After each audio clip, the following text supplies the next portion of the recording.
Hello everyone, welcome to movie class online Bihar special GK. और इसके अंतर्गत हम लोग बिहार की नदियों के सीरीज को पढ़ेंगे जो बिहार के भूगोल के अंतर्गत आएगा। और इसमें आज का ये वीडियो है गंडक नदी के बारे में। ठीक है, आप ये बिहार के मानचित्र को देख रहे हैं। ठीक है, और इसमें बिहार में सबसे मुख्य नदी को अगर देखा जाए तो वो गंगा नदी है जो बिहार के बीचों बीच से बहती हुई निकलती है। ठीक है, और यहाँ पे बीपीएससी के अंतर्गत प्रश्न पूछे जाते हैं कि कौन सी नदी गंगा में बाईं ओर से मिलती है, कौन दाईं ओर से मिलती है। ठीक है, तो इसमें पहली नदी को हम लोग शुरू कर रहे हैं जो बिहार के पश्चिम चंपारण जिले से होकर गुजरेगी और वैशाली और सारण जिले की सीमा बनाती हुई गंगा नदी में मिल जाएगी। ठीक है, तो गंडक नदी के बारे में हम लोग पढ़ेंगे, तो चलिए शुरू करते हैं। इससे संबंधित कुछ फैक्ट्स को हम लोग सबसे पहले देखेंगे, फैक्ट्स को, उसके बाद हम लोग इसके एमसीक्यू को करेंगे। ठीक है, तब जाके ये कॉन्सेप्ट क्लियर होगा। चूंकि बीपीएससी का एग्जाम में काफी अधिक कट ऑफ जा रहे हैं, 113 नंबर जनरल का कट ऑफ चला गया। कोई भी ऐसा कैटेगरी नहीं है जिसका 100 प्लस ना हो। ठीक है, तो इस प्रकार अगर देखा जाए तो तैयारी जम के करनी पड़ेगी, तभी नौकरी संभव है। चलिए शुरू करते हैं। ठीक है, बिहार की नदियां और इसमें गंडक नदी। गंडक नदी को अगर देखा जाए तो ये बिहार के पश्चिम चंपारण जिले में यहाँ प्रवेश कर रही है। ठीक है, पश्चिम चंपारण जिले में प्रवेश कर रही है और विभिन्न जिलों से होती हुई आपको ये वैशाली जिला है, वैशाली जिला, ये आपको सारण जिला है। ठीक है, उसके अलावा ये आपको सिवान है, ये गोपालगंज है, ये आपको वेस्ट चंपारण है और ये ईस्ट चंपारण है। ठीक है, तो यहाँ ये मिल जाती है गंगा नदी में। और गंडक नदी के अन्य अदर नेम में अगर देखा जाए तो इसका पहला नाम है सदा नीरा।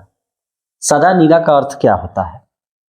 सदा नीरा का यह अर्थ यह होता है कि जिसमें हमेशा पानी हो।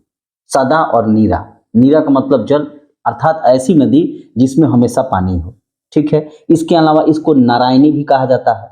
नारायणी का मतलब ही होता है भगवान नारायण जिनकी पूजा की जाती है।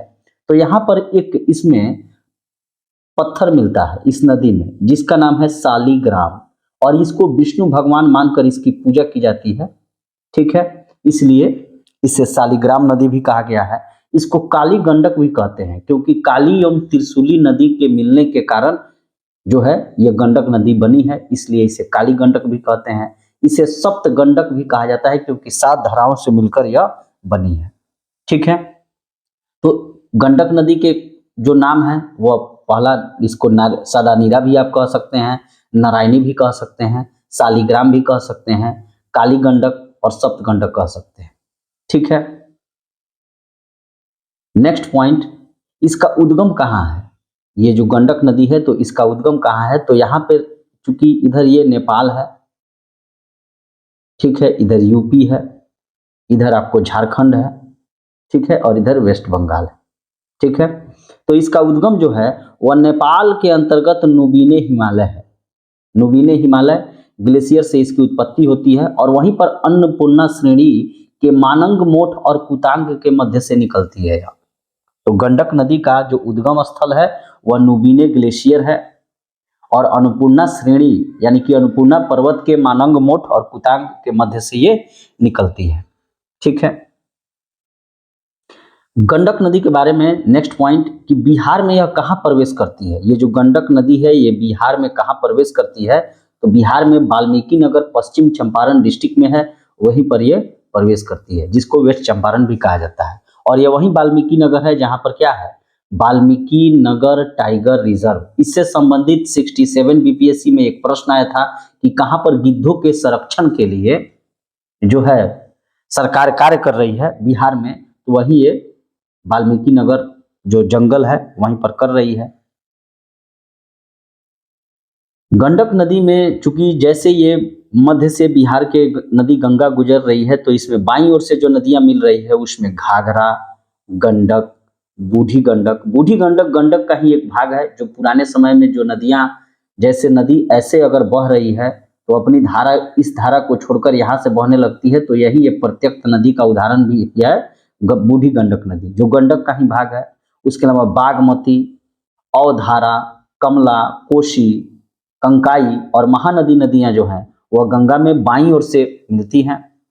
तो उसी प्रकार गंडक नदी में बाईं तरफ से मिलने वाली नदियां कौन कौन सी हैं?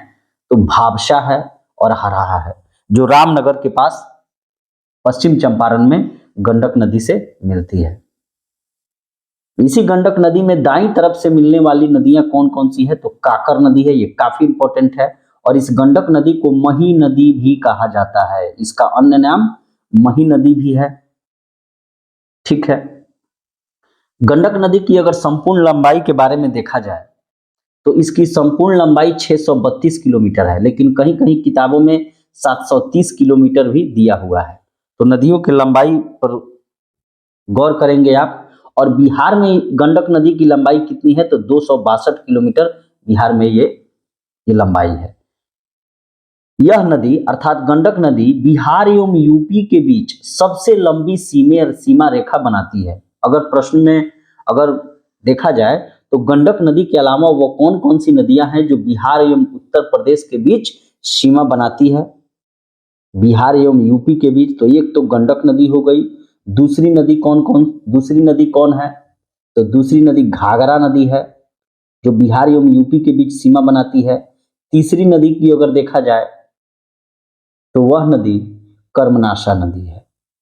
ये तीन जो नदियां हैं, गंडक, घाघरा, कर्मनाशा, ये बिहार एवं उत्तर प्रदेश राज्य के बीच सीमा रेखा बनाती है। और इन तीनों नदियों में सबसे लंबी नदी कौन है जो बिहार एवं यूपी के बीच सबसे लंबी सीमा रेखा बनाती है? तो वह गंडक नदी है। ठीक है। गंडक नदी गंगा में बाईं तरफ से मिलती है। कहाँ मिलती है? हाजीपुर एवं सोनपुर के बीच। हाजीपुर कहाँ है? तो वैशाली जिला में है। और सोनपुर कहाँ है? तो ये सारण जिला में है। और ये इसी यहीं पर जो है इसी नदी के संगम पर हरिहर क्षेत्र अर्थात सोनपुर पशु मेला यहीं पर लगता है। गंडक नदी की अगर देखें तो ये आपको वेस्ट चंपारण, उसके बाद पूर्वी चंपारण, उसके बाद गोपालगंज, सारण, सिवान होते हुए मुजफ्फरपुर और वैशाली और सारण के सीमा बनाते हुए गंगा में मिल जाती है। गंडक नदी का अगर देखा जाए तो गंडक नदी का कुल जल ग्रहण क्षेत्र 40,553 किलोमीटर स्क्वायर है। ठीक है। अर्थात इसका जो कैचमेंट एरिया है वह 40,553 किलोमीटर स्क्वायर है। और बिहार में अगर इसका जल भारण क्षेत्र देखा जाए, जल ग्रहण क्षेत्र, तो 4,188 किलोमीटर स्क्वायर क्षेत्र में यह जल ग्रहण करती है। गंडक नदी के संबंध में कुछ और चीजों को देखते हैं। इस पर गंडक परियोजना का निर्माण किया गया है और ये बिहार एवं उत्तर प्रदेश की संयुक्त परियोजना है, गंडक नदी परियोजना, जिसका लाभ नेपाल सरकार को भी दिया जाता है। और इसके लिए भारत एवं नेपाल के बीच 1959 में समझौता हुआ था। इसी गंडक नदी परियोजना पर वाल्मीकि नगर बिहार में बांध का निर्माण त्रिवेणी घाट नामक स्थान पर 1969-70 में किया गया और बांध का आधा भाग बिहार में तथा आधा भाग नेपाल में है। ठीक है। ये इसमें जो पाए बने हैं बांध के, इसका कुछ पाए इंडिया में है और कुछ जो पाया है वो नेपाल में है। इस परियोजना के अंतर्गत दो प्रमुख नहरों का निर्माण किया गया है, जिसमें पहला है पूर्वी त्रिवेणी नहर और दूसरा है पश्चिमी त्रिवेणी नहर। तो जब भी ये प्रश्न आए कि त्रिवेणी नहर का निर्माण किस नदी पर किया गया है, तो गंडक नदी पर किया गया है। पूर्वी त्रिवेणी नहर के बारे में हम कुछ चर्चा कर लेते हैं। इसे तिरहुत नहर भी कहा जाता है। ये काफी इंपॉर्टेंट फैक्ट्स हैं सब। इसकी कुल लंबाई 293 किलोमीटर है और इससे 6.6 लाख हेक्टेयर भूमि पर सिंचाई होती है, जिससे कि पूर्वी चंपारण, पश्चिम चंपारण, मुजफ्फरपुर, वैशाली, समस्तीपुर जिलों में सिंचाई होती है। अगर बात करें कि पूर्वी त्रिवेणी नहर से, तो इसका सबसे ज्यादा लाभ प्राप्त करने वाला जिला पश्चिम चंपारण जिला है। अगर ये प्रश्न आए कि गंडक नदी पर जो पूर्वी त्रिवेणी नहर बनी है उससे सबसे ज्यादा सिंचाई या लाभ किस जिले को प्राप्त होता है, तो वह पश्चिम चंपारण जिला है। ठीक है। पश्चिमी त्रिवेणी नहर की बात करें तो इसका सिंचित जिला कौन कौन सा है, तो सारण, प्रमंडल के अंतर्गत गोपालगंज, सारण, सिवान है। और इसमें 4.84 लाख हेक्टेयर भूमि पर इससे सिंचाई होती है। ठीक है। गंडक परियोजना के अंतर्गत दो जगह जो है जल विद्युत का निर्माण किया गया है, एक पूर्वी नहर पर और एक पश्चिमी नहर पर। पूर्वी नहर जो है, पश्चिमी नहर जो है वह नेपाल में स्थित है, नेपाल के सूरजपुरा में स्थित है और इस पर 15 मेगावाट का जल विद्युत परियोजना को स्थापित किया गया है। अगर पूर्वी नहर की बात करें तो ये भी नेपाल के पास में ही वाल्मीकि नगर में स्थित है और इस पर भी 15 मेगावाट का जो है जल विद्युत परियोजना को स्थापित किया गया है। तो इस प्रकार ये गंडक नदी से संबंधित कुछ इंपॉर्टेंट फैक्ट्स थे जिसको हमने चर्चा किया।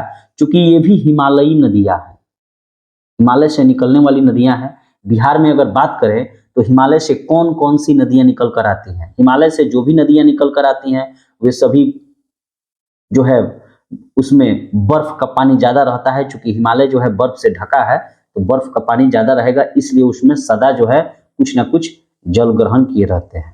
जैसे आपको गंडक हो गया, बूढ़ी गंडक तो इसी का पार्ट है।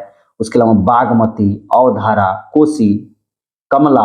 कोसी नदी को बिहार का शोक भी कहा जाता है क्योंकि ये मार्ग परिवर्तन के लिए प्रसिद्ध है। उसके अलावा महानदी। अगर बिहार में नदियों की बात करें तो यहाँ बिहार की जो जीवन रेखा अगर कही जाए तो वह गंगा नदी है जो बिहार के मध्य से होकर गुजरती है। और गंगा नदी का जो आप ये ड्रेनेज जो सिस्टम देख रहे हैं, इसमें आकर जो सभी नदियां इसमें मिल रही है तो ये एक प्रकार का जाली नुमा कहिए या वृक्ष आकार का कहिए, वृक्षाकार भी आप इसे कह सकते हैं। देख ही रहे हैं ऐसे ऐसे ऐसे सब बना हुआ है।